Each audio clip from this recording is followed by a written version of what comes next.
Hello, everyone. Welcome back to the channel. I am Hunter Salazar, and I'm here with Rodrick. Welcome to the channel, Rodrick. Hey, thanks.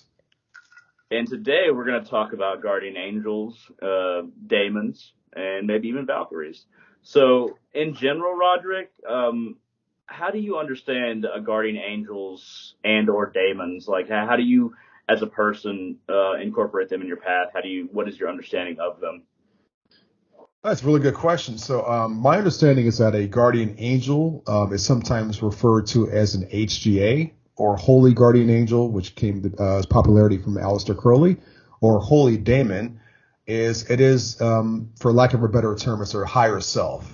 So it is like the absolute highest part of herself that predates this very incarnation that we're in right now. And it's connected to our ancestors. It's connected to deities. It's connected to the highest part of deity as we know it. And this particular part of ourselves is what carries us through life after life. And as we live life and learn lessons and, suffer here and gain and suffer again and loss, it also grows with us as well. So that, from what I understand, that's what the HGA or the Holy Guardian Angel or the Guardian Angel or the Holy Daemon is. A lot of Got words. Yeah. So I don't know if we can apply this structure, but would you say that that is like the superego, um, uh, our highest self, our highest realization of whatever we hold as virtues? And is it opposite from the id, or is that dichotomy incorrect? Or is it something beyond that? I personally believe it's something that's beyond that. Now, keep in mind that the concept of the guardian angel or holy guardian angel is in the Western Hemisphere. It goes back to Zoroastrianism. It goes back pretty far, like ancient Persia, ancient Mesopotamia. They just call it by different names. Before Aleister Crowley came out and called it the HGA, a lot of people refer to it as their holy daemon. Also, it's good to understand. I'm sure a lot of the audience knows this that when we say daemon, we don't really mean demon. The word daemon itself is just like another term for divine spirit, in that term. But I think it's something that's beyond that. Actually, to answer your question. Yeah, that makes sense. Zoroastrianism. So the funny thing is, there's only like I don't know about 10 million followers worldwide. Very very small religion. Yeah. I but I was just driving down the street like near where I live in North Texas, near Dallas, and I saw a Zoroastrian center, and Mhm. I was happy to see it because I don't like to see something completely die. But there's a lot of people that say that Zoroastrianism kind of gave the dogmatic structure of Abrahamic religions to them. Is that something that's valid, or does it just sound like something that people have tried to hate on it with? I actually know some Zoroastrians myself from Iran as personal friends of many years, and I'm nowhere near an authority. I don't know a whole lot about it, but from what I understand, that was the religion that gave more of a dichotomy to good and evil. Like that idea of like Yahweh and the devil. They have something kind of like that. I don't remember what they're called, to be honest, though. Like I'd Yeah. like the name, like the terms escape me right now because I haven't really read that much about it. But in their holy book called the Avestas, they talk about that though. So they have more of a dichotomy of like good and evil. Gotcha. Yeah, Yeah. I definitely believe in guardian angels. It's really strange because I started writing philosophy when I was in high school. Class was really slow, so I just wrote pages and pages and pages of just thinking about everything.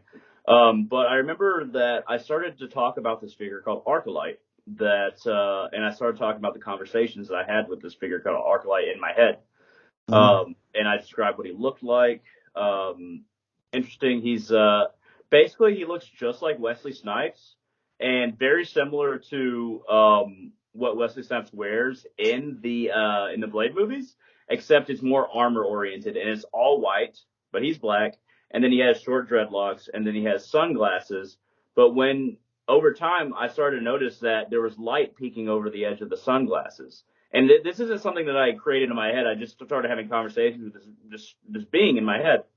And I say, and then eventually I realized when he removes his sunglasses, there's just pure light coming out. Interesting. And I think that sometimes guardian angels or guardian daemons or what anybody identifies them as, I think sometimes they introduce themselves to you and you don't have any concept of what they are. They're just there and they just start talking to you. They just start supporting you. They just start advising you because nothing that Arclight has ever said to me has ever been like incorrect or bad advice or based on emotion or based on a reactionary existence. But I kept on having these conversations and everything that he says felt right and it ended up being right.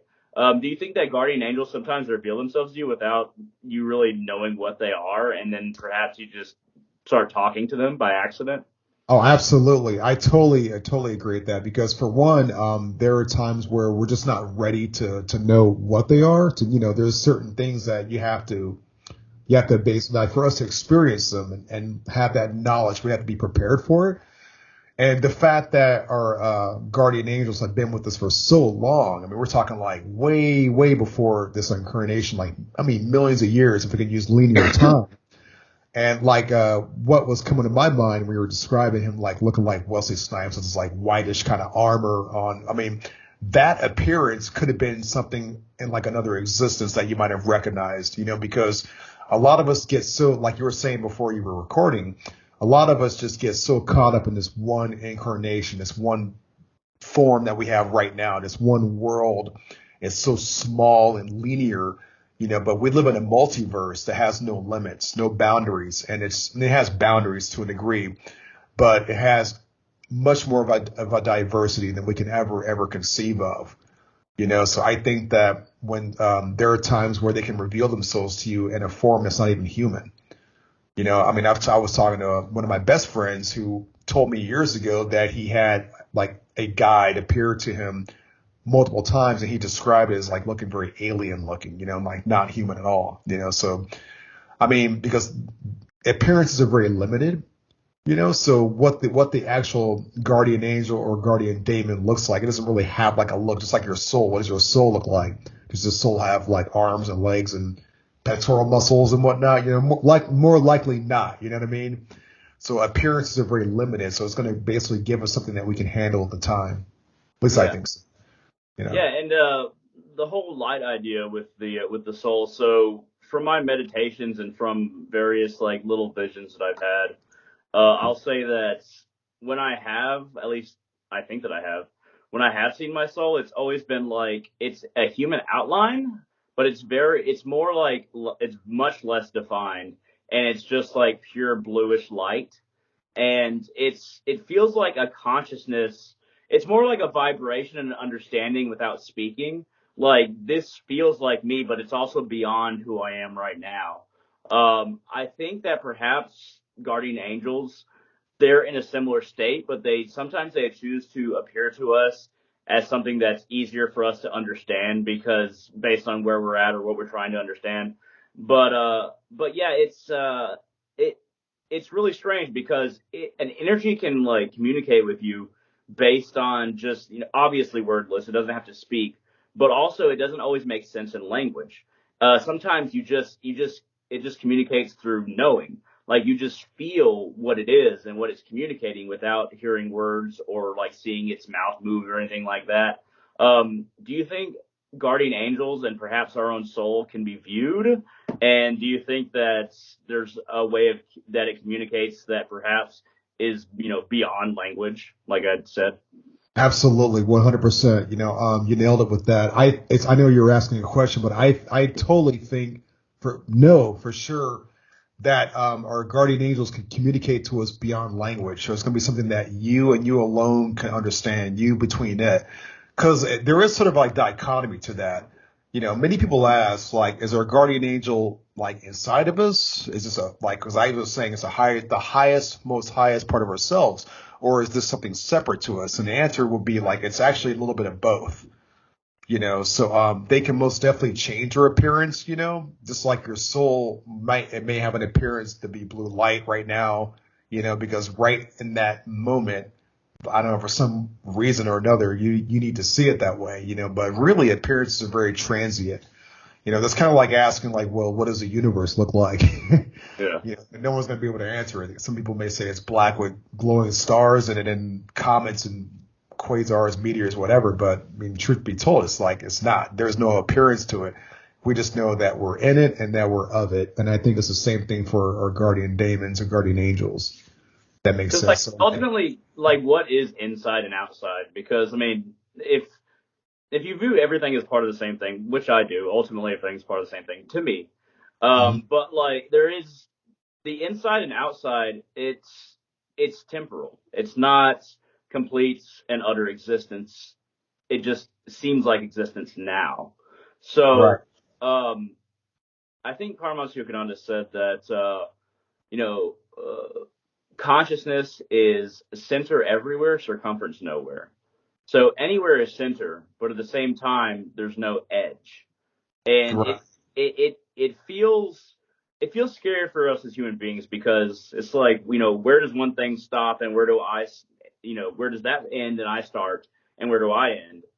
But these are all concepts, these are all human constructs that we make over time to try to understand what's going on right now. But we also suffer from limited senses and limited understanding of time because we have our limited focus and understanding of ourselves right now.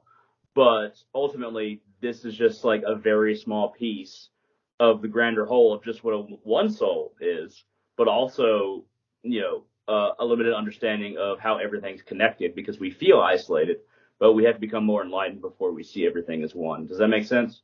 It makes total sense. Like I was on like a nature walk pretty recently and I had a thought that was very similar to what you were just saying.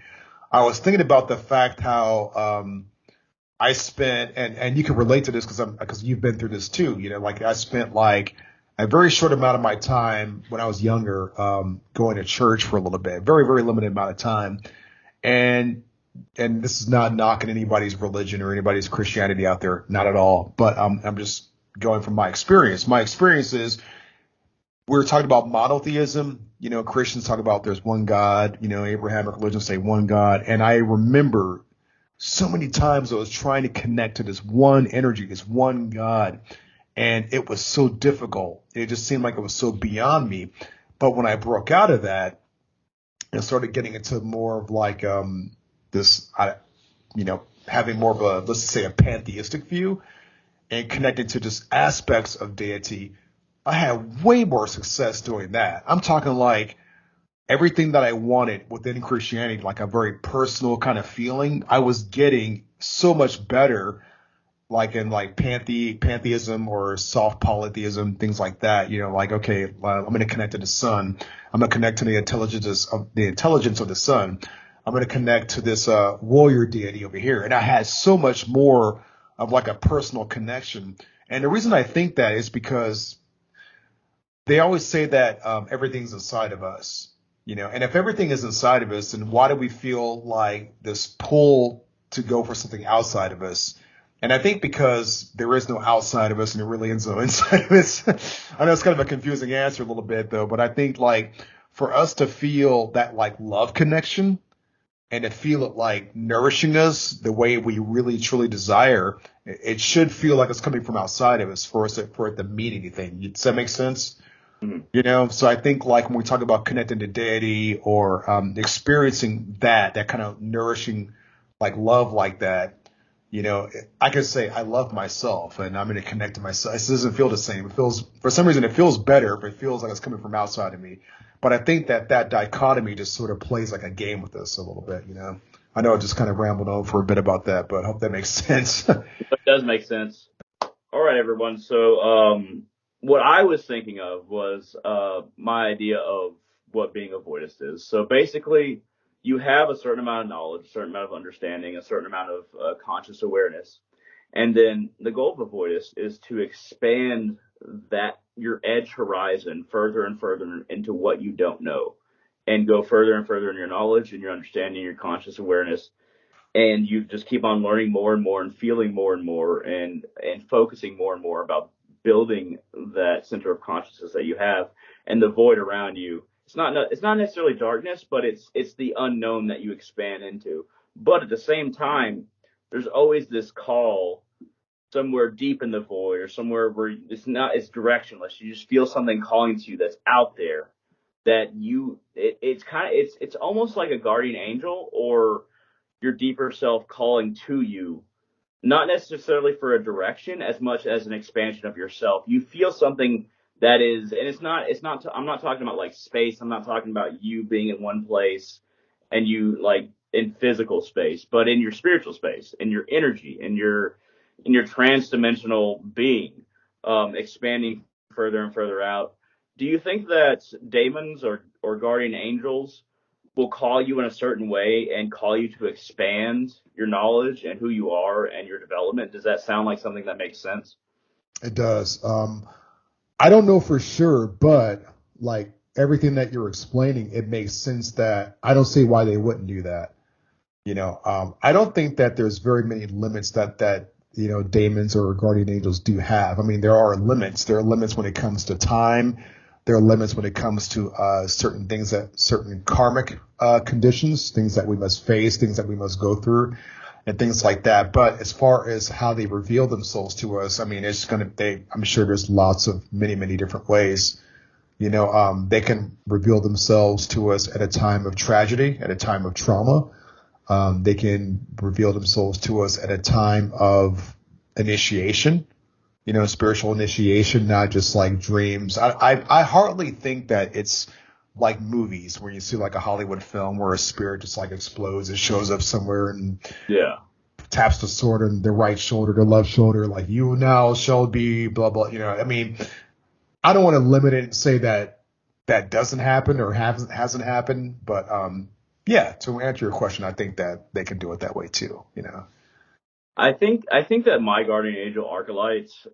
So I was gonna ask if your opinion on if they're associated with various deities that we're naturally drawn to, or if they're just completely, you can call it, connected to the source or deeper nature or what have you. I feel like there is some connection between Archelite and Kaliamon because I'm very close to Kaliamon. It feels like a similar energy that's directing me in that direction and tying me to her. Hmm. But I'm not completely sure, and I found that when I let him naturally talk, just through like not non-verbal communication, just through energy, I still have yet to locate and place exactly if he's completely tied to Kalima. Do you think that guardian angels can be tied to various deities? Do you think that it's just tied to your deeper self or what you can be or your soul? Like, do you have any ideas on that? I do. I believe that our holy guardian angels or holy daemons themselves are a bridge between us and the gods or the deities. So they are not the deities themselves. They are not the gods themselves, but they are like a bridge to us to access them though. Since the gods are like the next highest level of who we are, but at the same time not who we are, excuse me, our guardian angels and holy daemons they act as a bridge for that. So we receive information from the deities through our HGAs, through our guardian daemons. So that's how that works. That makes sense to me. As far as I'm understanding, at least. That makes complete sense. It's so strange because when we talk about this, the vast majority of people are not going to really, not necessarily understand what we're talking about as much as they don't have some connection with their guardian angel, guardian daemon, anything like that. So like, do you feel like somebody has to be at a certain level of spiritual development to feel them or be ready for them before you really feel them, or is it some kind of other factor that I'm not considering here? What do you think on that? Does somebody have to be ready before a guardian angel completely reveals themselves to someone? Oh yeah, absolutely. I mean, I think that we feel them off and on our whole life. Like when we're children, we probably feel them quite a bit. Like if we're little kids playing outside in nature with like no other outside influence on us, and we're like marveling at the beauty of a flower or something like that, and for some unknown reason, that could be like our guardian angel like playing with us in that moment, just something indescribable like that. They do reach out to us no matter what condition that we are in, whether we know it or not. But as far as what they say, making knowledge, achieving knowledge in conversation or making full contact with them, we have to be ready to actually understand that they're there.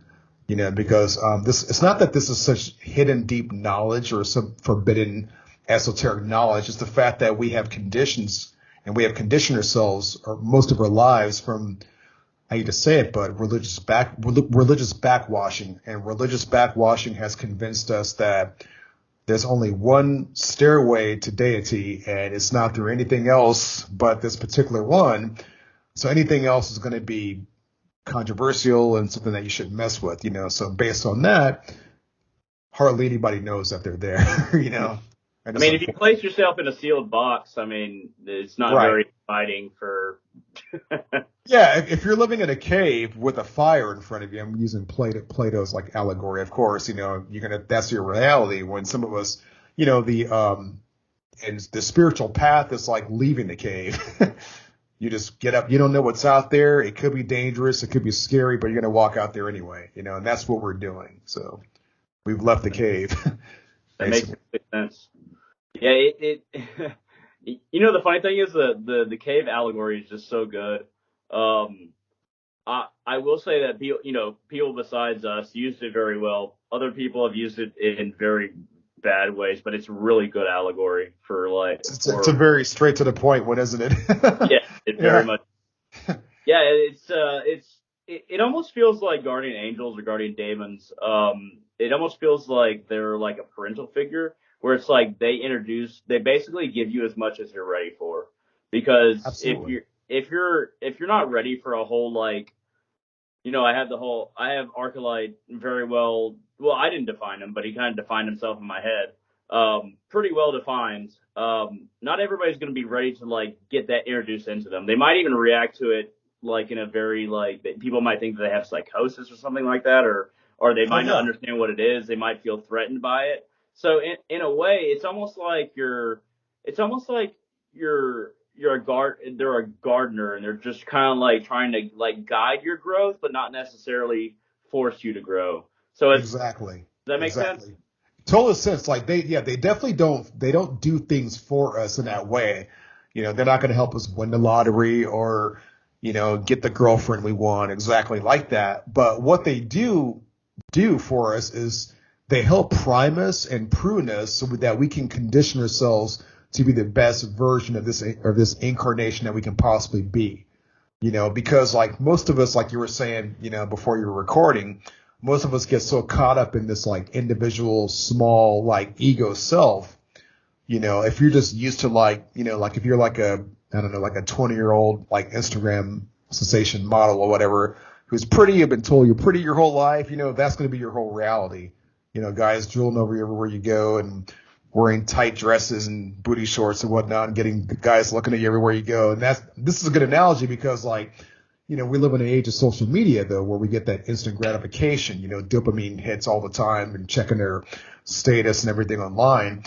And like a person like that, they're not going to be ready to know anything outside of themselves or like greater part of themselves other than this like meat suit.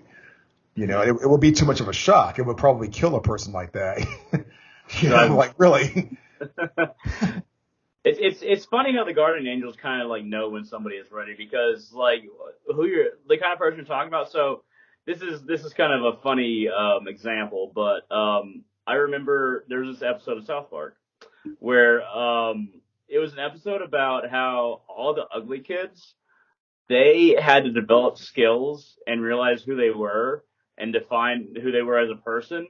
And then it described one of kind of the people that you're talking about, where it's like they're pretty, they're physically attractive, they're told that their whole lives, but when they get old and they start aging, they're as interesting as a wet carrot.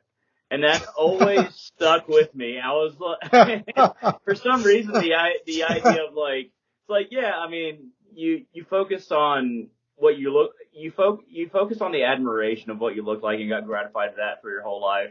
And then once you reach an age to where like that naturally just goes away, then you start to realize that you never really cultivated yourself almost at all.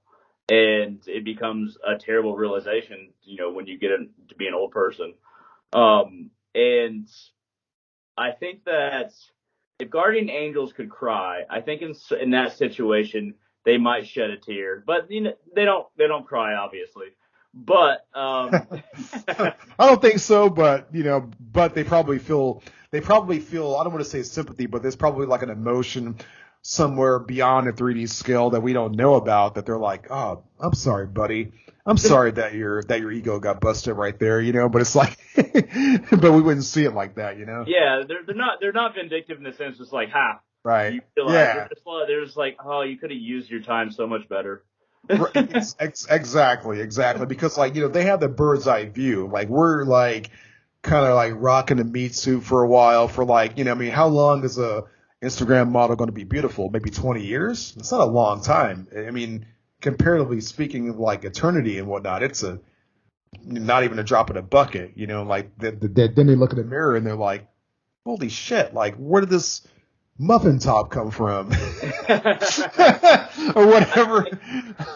I can't remember who said this, and I'm probably misquoting it, but I think that somebody said that the gods view our lives as a flat circle or a flat spiral.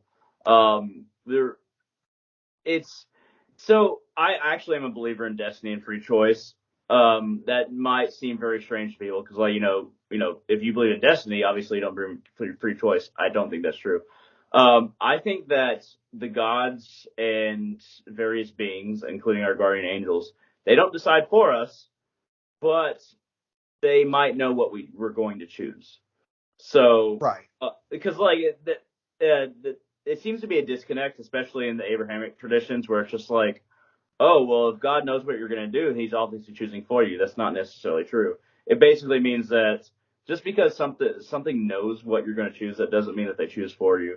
So I think that guardian angels in a way can see the path that we're on and the choices we're going to make, and they might try to influence us in a different way. And perhaps they love us so much that even if they know it's futile, they'll try to help us. Does that sound like something they might do? It is. I mean, I totally agree with that because we chose part of this. There's a part of us that, we don't choose. I don't think we choose every single exact second of every moment of every day of every year of our life, but we did choose a portion of this. Part of you, the real soul you, wanted to be Hunter Salazar in this life. It wanted to be Hunter Salazar discovering Hinduism and spirituality. And then like along the way of your adventures, you run into some shabby dude like myself and other people out there talking all this nonsense or whatever, having a grand old time, you know what I mean? And just like me, part of me was like, there was a part of my real spiritual soul self that's like, okay, we're gonna be Rodrick Z, and my holy Daemons, like, we're gonna be doing this. It's gonna be tough sometimes, but you'll like it. And then there's all these other things that end up happening, and I'm making free choices within this. I always kind of use the analogy of an open world RPG game. You choose your character and your stats in the beginning, and you choose like what quest you want to take, but everything else in between is what you do, and how you do it. It's kind of like that, I think, It makes complete sense. I actually use the video game analogy as well. Because if you game a little bit, it makes more sense, Yeah. We are an RPG, and sometimes we don't start off with the karma to afford everything that we want, but everything that we are and everything that we become, the situation we're born in, it's always meant to teach us something, and we're always meant to learn something as who we are, no matter where you're born or what culture you're born into, no matter what socioeconomic condition you're born into. There's always a lesson that you can use to be the fullest version of yourself. And I think that's what guardian angels guide us toward. Does that make sense? Oh, yeah, they totally do. And here's another thing, though, that a lot of us don't think about, because we don't only exist here in this plane. We simultaneously exist where our guardian angels are right now, which is like, Piramamsa Yogananda, some other ones would say they would call the astral or different. I call it the celestial realm. Sometimes I say astral, but I'm usually just saying celestial. But a part of you is already there right now. A part of you is where, if you have a certain draw to certain gods, certain deities, a part of you is already where they are right now, and then when you drop this meat suit, when you drop this body and most of your awareness goes there, there's like religions up there or not up there really, but there's religions there. There's societies and to some degree politics in those places as well. And some people may be like, well, how do you know this? You haven't died yet. How do you know this stuff? Well, that's a part of the spiritual journey. One of the frequent questions I get from people that don't practice a spiritual path is and I hope I'm not breaking out too much into a different subject, and I'll sum it up because I know I've kind of gone on for a while. How do you know the gods are real? How do you know these deities are real? And I just say, ask yourself 3 questions, and that's all you need to know. Is energy real? Do you believe in energy? Question number 1. Question number 2, does energy have polarities to it, a positive and negative, masculine and feminine? Okay, if you believe in that, go to the next one. Is consciousness real? If you just answer all 3 of those questions with yeses, then yes, there are gods, there are deities in the universe, and we're a part of that. So that makes complete sense, and we're definitely in relation to that at all times. I think that what a lot of people understand is that dimensions, we exist in many dimensions at once. They all occupy the same space, but they're different frequencies. So exactly. Just because Material Hunter is in this space right now, that doesn't mean that various levels of myself are in different spaces. It's just different frequencies of consciousness. And exactly. with that, we are getting towards the end of the end of our time. But thank you very much, Rodrick, for coming to talk to me about this. Thanks for having me, man. I appreciate it. Had a lot of fun. Problem. It was a great talk, and if you have any questions, comments, concerns, everybody out there, shoot them down in the comment section below. Would you like to say where somebody can find you on your podcast? Yes, so my podcast is called The Far Side of Midnight, and it is seen on Apple Podcasts, Spotify, and Anchor. I also have a YouTube channel which has the only content I have on there is just interviews that I'm doing with other channels under my name, Rodrick Zacharias. That's why I say Rodrick Zacharias at YouTube, or The Far Side of Midnight on Spotify. It is an occult podcast, so check it out. Excellent. Thanks. Thank you for coming, and everybody, thank you very much for joining us, and all of you. Have a wonderful day. Take it easy, everybody.